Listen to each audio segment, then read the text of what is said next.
something as a comedian and also an entertainer on the radio, I defend to the death, and that is the right for people to make jokes about absolutely anything.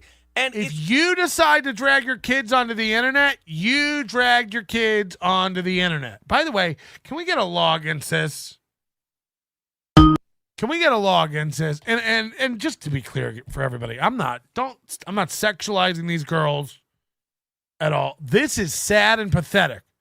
We're watching a man who's so fucking broken and insecure that this is what he wants to fight with now. The thing that he would ban people from mentioning in his chat months ago are now all he has for weapons and topics. Just go ask Little Lemmy. Go ask Citizen M.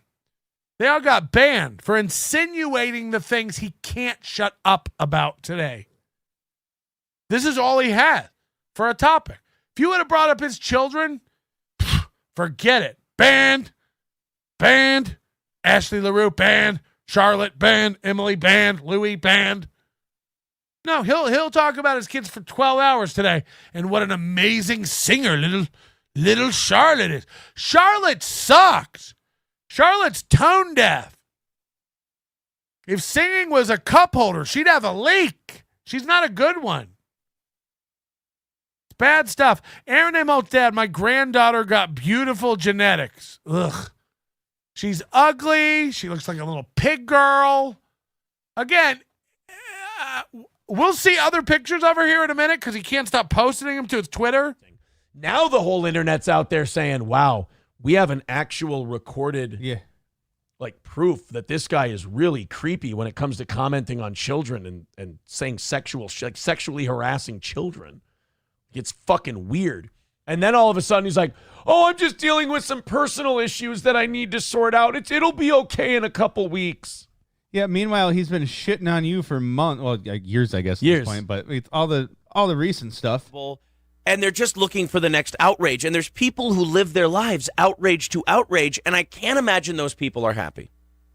If you live your life outrage for outrage, or outrage to outrage, then you're just looking for the next thing to be upset by or the next thing to be offended by. And then your actual problem is you make fucked up comments about kids and you obsess about other people's kids. And you can see the eyes don't lie.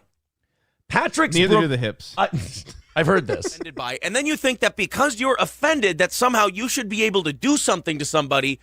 I'm sorry, but you're the tyrant.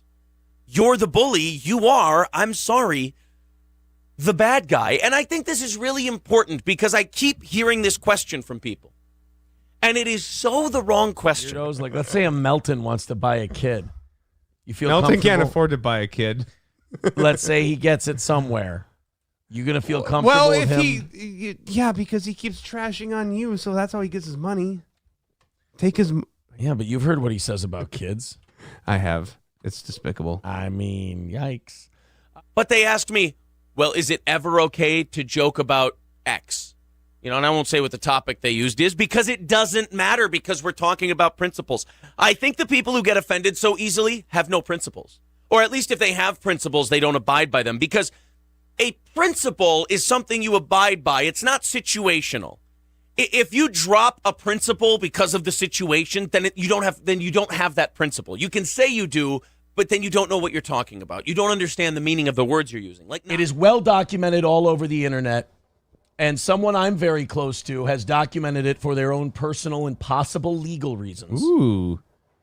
All of the jokes Patrick Melton has made that are of a sexual jokes. I don't know if they don't, when there's this many of them, to me, they don't seem like jokes. They seem like a problem.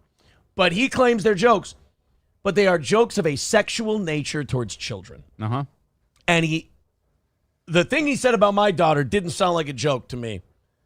It didn't sound like a joke. It sounded like a guy with a perverted mind. I'm under arrest for felony humor. Right. I defend to the death, and that is the right for people to make jokes about absolutely anything. Again, tell me when I'm telling lies.